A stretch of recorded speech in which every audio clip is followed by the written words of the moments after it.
Labadiena visoms. Taigi šiandieną tema - kaip atskirti proto balsą ir savo intuicijos arba vidinį balsą arba širdies balsą. Jeigu mes gebėtumėm visada girdėti save, tikriausiai daugumui mūsų sprendimų būtų priimti gyvenimo tėkmėje pagal visai kitokį supratimą. Ir šiandieną iš tikrųjų nusprendžiau dalintis tuo, kas yra aktualu beveik kiekvienam žmogui. Ir ypatingai mano veikloje su moterimis, galima sakyti, grožio ritualuose, pavadintuose grožio ir harmonijos ritualuose, visai nesvarbu, gimė kaip ir tokia paslauga, jinai gimė nespecialiai, jinai gimė savaime, stengiantis moterį išvelgti kaip visapusišką, ne kaip vien tik tai kūną ar jos grožį. Taigi mūsų vidus ir mūsų energija yra neatsiejama mūsų dalis, tai yra galbūt netgi pirmoji dalis, kuri eina vėliau, eina mūsų kūnas ir jo išorė, išraiška ir viskas, kas su tuo susiję. Taigi šiek tiek apie intuiciją. Teko pastebėti ir suprasti, kad šiandieną beveik kas antra moteris negali išgirsti savęs. Jeigu ir gali išgirsti, tai būna labai trumpalaikis procesas ir gyvenimo tėkmėje, tai yra kasdieniuose darbuose, kažkokiuose rutininiuose darbuose, dažniausiai tas širdies balsas kažkur išnyksta, tartum susilieja su bendra visuma ir galbūt ryte atsikėlus jisai buvo išgirstas ir suprastas, ką aš šiandieną darysiu, į ką šiandieną akcentuosiuosi, kokius veiksmus atliksiu, o dienos bėgyje darbas veja darbą ir gaunasi, kad mes pamirštame tai, kas yra mūsų esmėje. Ir mūsų gyvenimas bėga diena po dienos. Kodėl apie tai kalbu? Nes tai yra aktualu mums visiems.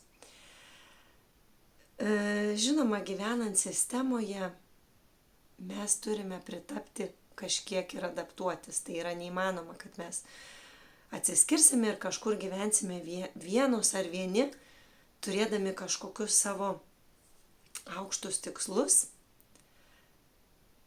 bet kiekvienas ateiname į šią žemę, atsineždami savo kažkokią misiją, ar ne? Kiekvienas žmogus, vienas turi galbūt išspręsti savo charakterio kažkokias tai savybės patobulinti. Kitas galbūt susitvarkyti savirealizacijos srity, trečias galbūt santykiuose, ketvirtas santykiuose su tėvais ir taip toliau ir taip toliau. Ir kai aš moterims sakau, kad viskas yra su mumis gerai, mes esame visi lygus. Nesvarbu, kad vienam vienoj srity sunkiau, kitai ar kitam kitoj srity sunkiau. Mes visi esame lygus. Ir visi esame šios visatos vaikai arba šios visatos dalis. Taigi, viskas yra apie tą patį. Viskas yra apie mus. Ir kodėl intuicija? Kodėl širdies balsas? Kodėl negalime tiesiog gyventi? Žinoma, mes galime, tai yra mūsų pasirinkimas.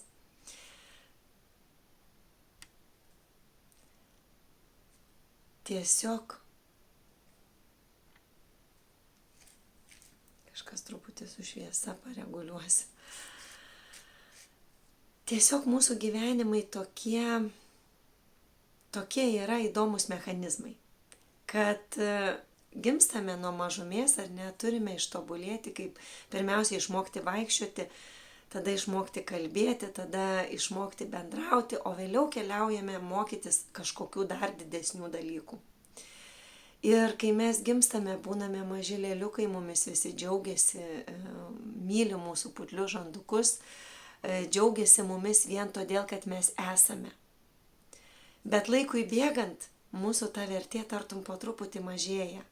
Mes ateiname į mokyklą, pradedame tartum konkuruoti vieni su kitais, nes sistema kaip ir reikalauja iš mūsų, kad mes mokėtumėm daug dalykų.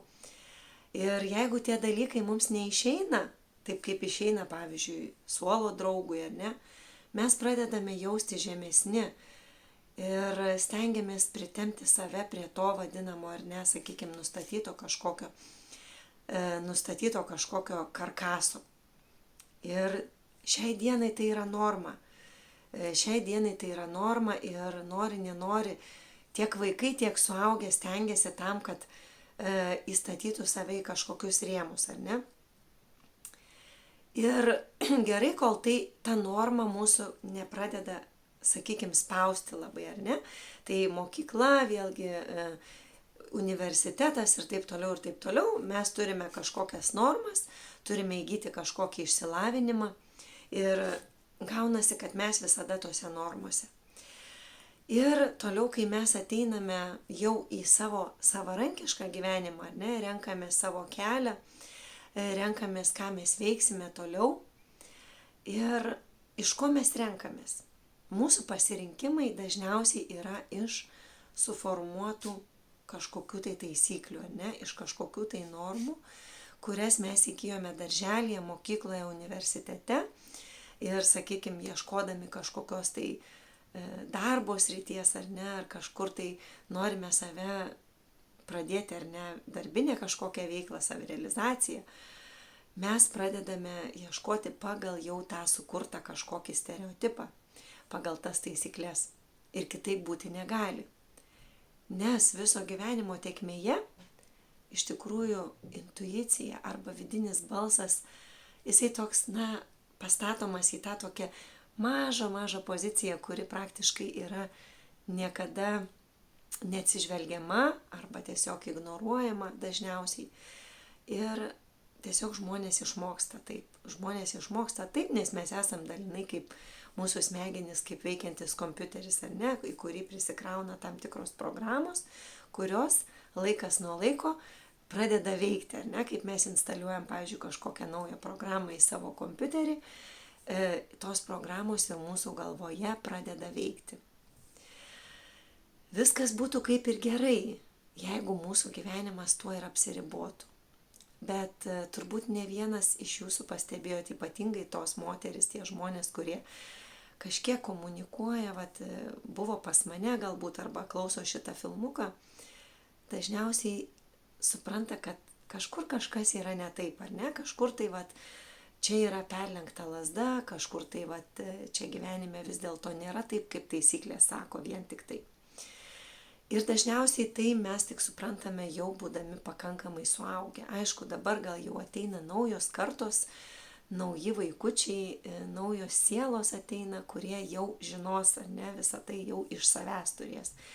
Bet didžiai daliai mūsų metų, sakykime, žmonių, tai yra pakankamai dar kol kas sudėtingas dalykas išgirsti save, išgirsti savo vidinį balsą. Kas tai yra tas mūsų vidinis balsas?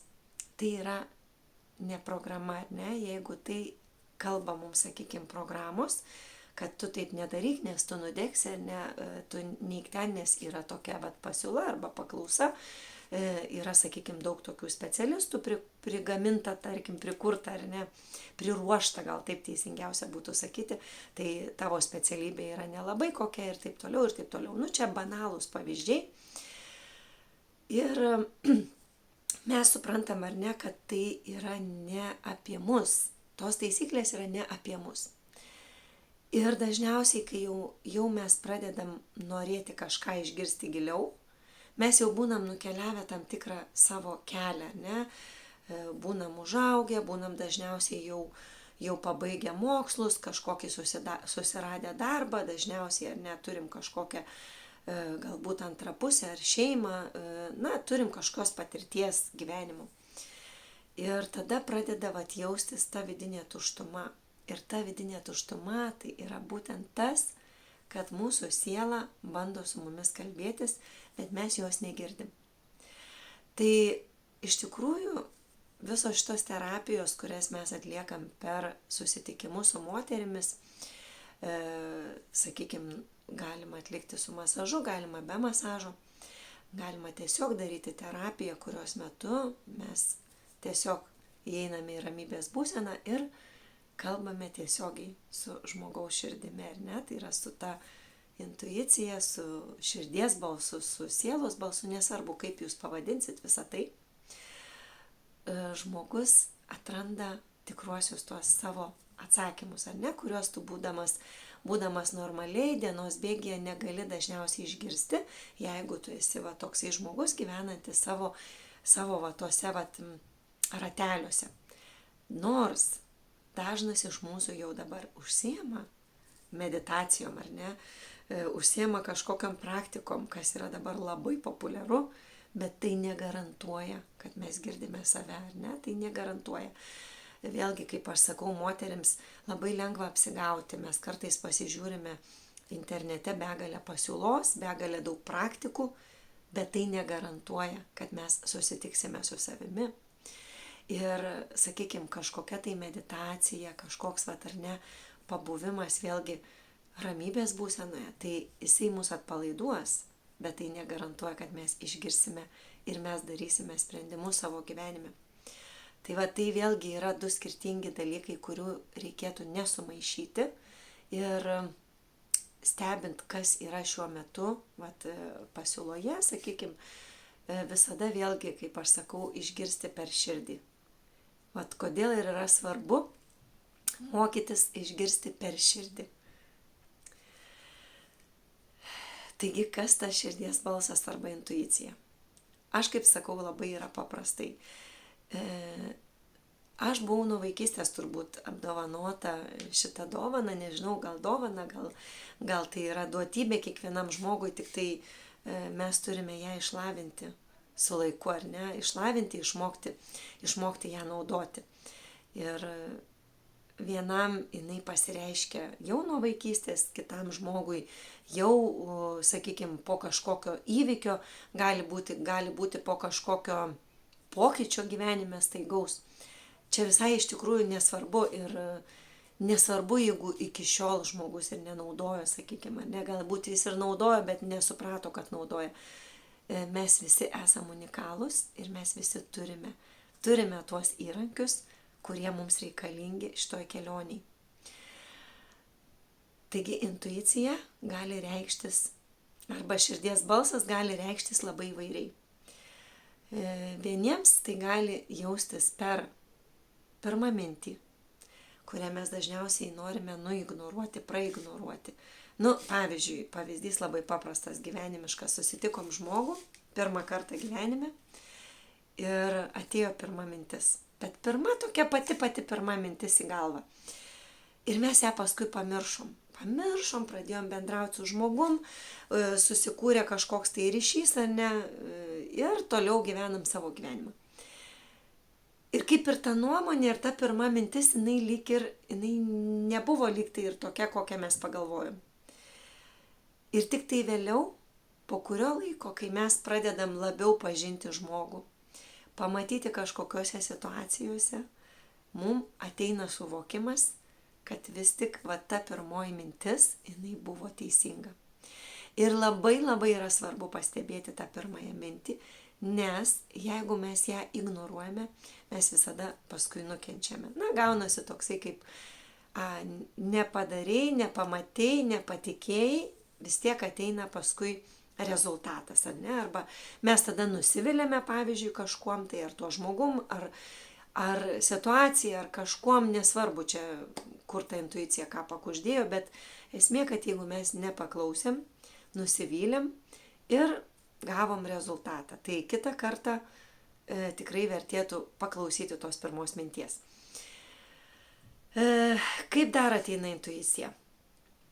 Intuicija ateina per ženklus. per visatos žinutės.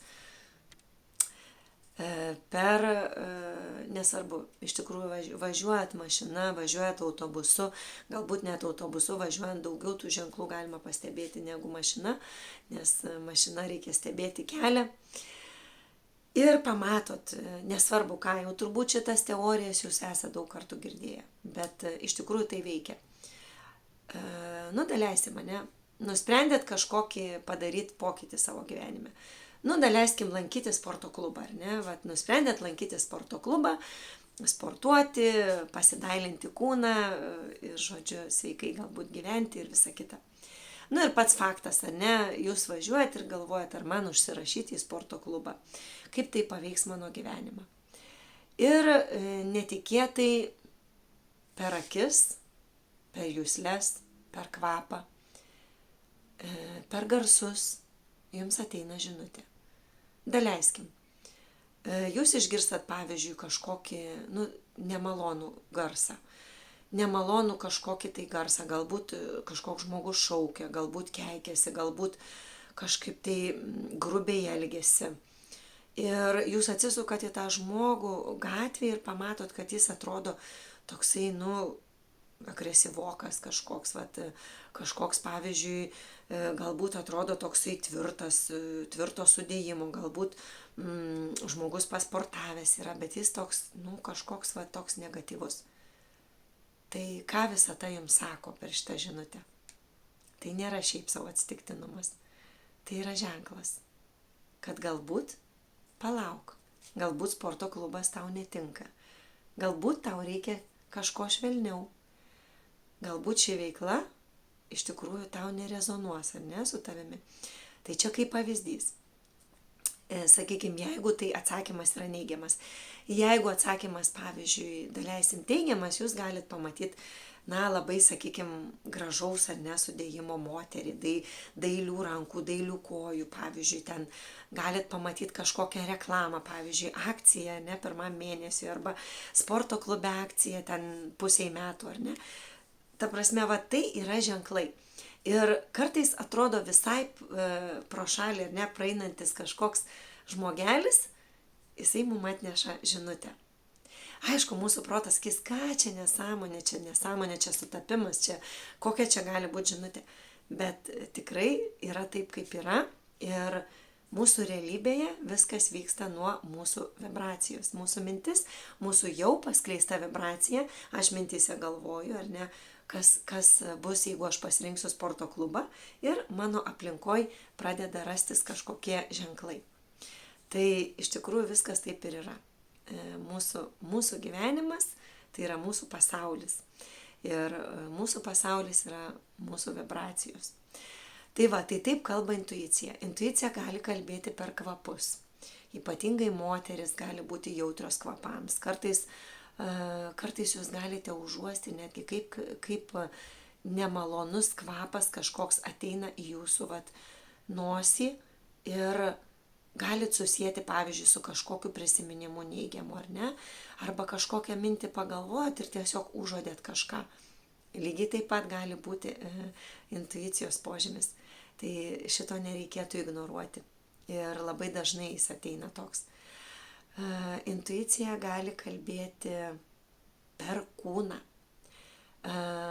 Daleiskim, naršot kažkur internete ir sugalvojot, pavyzdžiui, pasirinkti kažkokią, seminarą, galbūt kažkokį, nueiti į kažkokį renginį, ką nors sugalvojot padaryti, paspausti mygtuką, užsiregistruoti ir nueiti kažkur. Ir staiga pradedat jausti, kad jūsų kūną, kaip pradėjo tempti akmenys kažkokie žemyn. Toks lyg karštis pila, lyg krūtinė spaudžia, toks lyg nepatogu. Ir tada įsijungia protas, bet tau reikia padaryk šitą žingsnį. Tu jau senai norėjai, tu jau senai darėjai, tu jau senai ieškojai to. Padaryk šitą žingsnį. Tai čia labai svarbu atskirti, kur yra proto balsas, kur yra intuicijos balsas. Ir dažniausiai būtent tuo momentu, jeigu jau įvyksta kažkoks kūno pasipriešinimas, tai geriausiai atsitraukti, nedaryti to žingsnio, kad ir kaip atrodo jūs norėjote to žingsnio, ir palaukti truputėlį. Tai dažniausiai dienos bėgi arba jūs jau nebeprisiminsite to dalyko ir tiesiog ramiai toliau gyvensit ir ieškosit kažko naujo, arba tiesiog nuspręsit jau nebedaryti to žingsnio, nebedaryti to sprendimo. Nes intuicija, jinai kalbasi tyliai, bet labai tiksliai ir labai aiškiai. Tai va, tai keletas iš būdų. Iš tikrųjų, tų būdų yra begalė daug ir dabar tiesiog kas atėjo į mintį, tą ir pasidalinau, nes iš tikrųjų šitam filmukui nesiruošiau, geriausiai yra tas, kas ateina tėkmėje. Ir mes būtent ką darome mūsų terapijų metu su moterimis. Tai mes bandome atjungti va tą pastoviai šnekantį protelį. Va tą protelį. Va tą. Aš nesakau, mūsų protas yra reikalingas, jisai reikalingas mums priimti logiškus sprendimus, jisai reikalingas mums apskaičiuoti kažką. Mes be proto negalėtumėm, žinoma, gyventi šitoj žemėje, jisai mums yra reikalingas.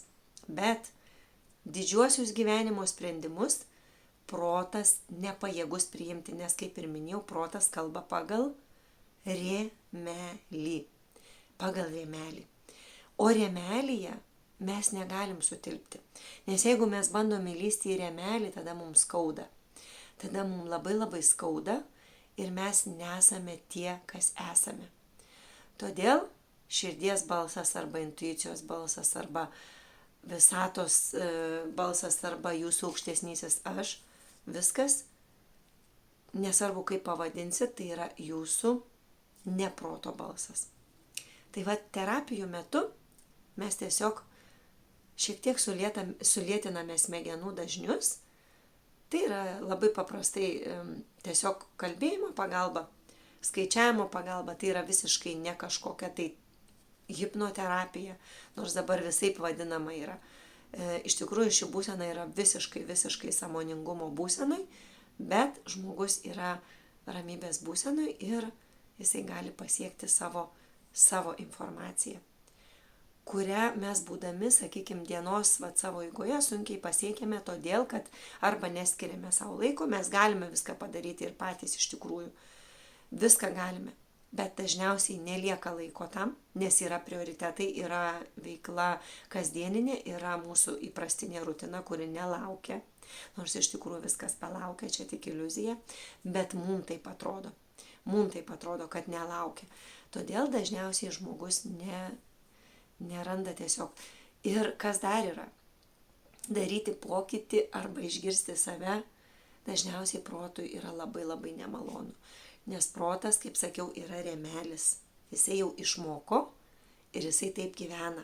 Ir jisai jokių būdų nenori iškelti kojos iš rėmelio, nes jam skauda, jam nepatogu, jisai pradeda 1000 pasiteisinimų. Tai va todėl žmogui yra sunku išgirsti savo širdies balsą. Tai va, tai kodėl tos terapijos ir gimė? Nes būnant ramybės būsenoje mes galime šiek tiek nuraminti protą, šiek tiek susibalansuoti savo energetiką ir eiti ten, kur protas nelenda. Tai va, tai tikriausiai tiek, kiek norėjau pasidalinti, kiek šiandieną ėjo, tai iš tikrųjų informaciją apie savo paslaugą sudėsiu po filmuku. Jeigu bus noro pasimokyti, kaip pajausti savo intuiciją, kaip išgirsti savo širdies balsą, kaip gauti atsakymą į klausimą, galima tiesiog pasidaryti kažkokią terapiją, pamokėlę, kurios metu galima pasimokyti, kaip išgirsti save. Arba galima tiesiogiai atlikti terapiją, kurios metu galima gauti atsakymus į klausimus. Ir ką dar norėjau pasakyti? Gyvenimas su intuicija yra daug įdomesnis. Jis nėra galbūt toksai statiškas, jis yra galbūt šiek tiek crazy, galima tai pasakyti. Žinoma, turi išlikti kažkur sveikos ribos, nes mes turime nesusiplanuoti, kažkaip dėliotis, bet mes labiau tada džiaugiamės gyvenimu, mes dažniau leidžiame savo būti vaikais, mes taip greitai nesenstame, nes gaminasi džiaugsmo hormonas, mes leidžiame savo būti ne pagal taisyklę, ką leidžia ir vaikai, ar ne, būti ne pagal taisyklę. Ir, tiesiog tai yra kartais mums netgi ne prabanga, o būtinybė, tada, kai mūsų užspaudžia gyvenimo skausmas, pradeda spausti, ar ne, situacijos kažkokios santykiai su žmonėmis, santykiai su aplinka, nori, nenori, mes turim atsisukti į tą vidinį balsą. Ir kai mes jau neturim iš ko rinktis, kai mūsų protas jau visus bando kišti visus variantus, bet viduj skauda, vidinis balsas yra tas kelias, kuris atveria duris ir laisvina. Taigi, ačiū visiems, kas žiūrėjot. Taigi manau, kad galbūt daugiau įrašysiu pasidalinimų, nes jaučiu, kad yra poreikis kalbėti, poreikis dalintis tiesiog paprastai, be jokio pasiruošimo, lengvai, ir kviečiu jūs nenumoti ranką į save, į savo kūną, į savo sielą ir į savo šitą gyvenimo tarpsnį. Taigi, būkim kartu. Iki.